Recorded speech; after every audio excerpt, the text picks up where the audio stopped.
దుబాయ్లో మేమైతే love lake వచ్చినాము. ఇట్లుంటుంది మార్నింగ్ అయితే. ఎవ్వరు లేరు పబ్లిక్, చాలా తక్కువ, చాలా తక్కువ ప్రెషర్ ఉంది. అసలుకి హ్యూమన్స్ అనేది లేరు. స్టార్స్ కింద ఇట్లా మొత్తం నైట్ చిల్ అయ్యడానికి ఇట్లా వచ్చినాము. మొత్తం ఇవన్నీ సెటప్ చేసుకొని చాలా మటుకు అయితే ఇక్కడ లోకల్స్ అయితే చాలా క్యాంపింగ్ చేయడానికి వస్తున్నారు. ఇక మాకు తెలిసిపోతుంది. ఇక మేమైతే మ్యారినేట్ చికెన్, మటను, ఇక కూల్ డ్రింక్స్, వాటరు అన్నీ తీసుకొని వచ్చినాము. ఎందుకంటే ఇక్కడ నుంచి దూరం పోవాలంటే చాలా దూరం పోవాలా. ఇక అన్నీ ఎందుకు అని మొత్తం మాకు అయితే చాలా మంది ఇట్లా క్యాంపింగ్ అయితే చాలా ఎక్స్పర్ట్.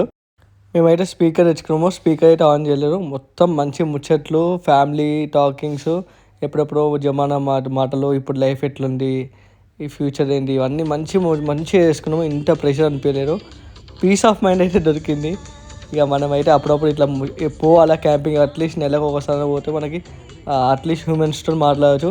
ఎప్పుడు ఫోన్లో మాట్లాడి అది వేరేది, ఇట్లా మనుషులతో పక్కన కూర్చొని మాట్లాడి వేరే.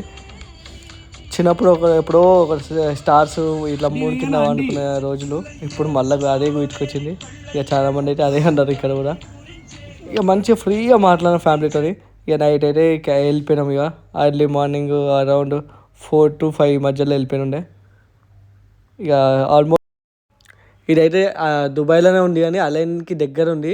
మనమైతే ఓన్ కార్ అన్నా రెంట్ కార్ అన్నా ఉండాలి పక్క. పబ్లిక్ ట్రాన్స్పోర్ట్ యూజ్ చేసి ఇంత దూరం అయితే రిస్క్ తీసుకోకండి. ఎందుకంటే చాలా దూరము, అది చాలా లోపలికి పోవాలా. ఇక అందుకని మన ఓన్ కారు, సెల్ఫ్ కార్ ఉంటేనే బెటరు.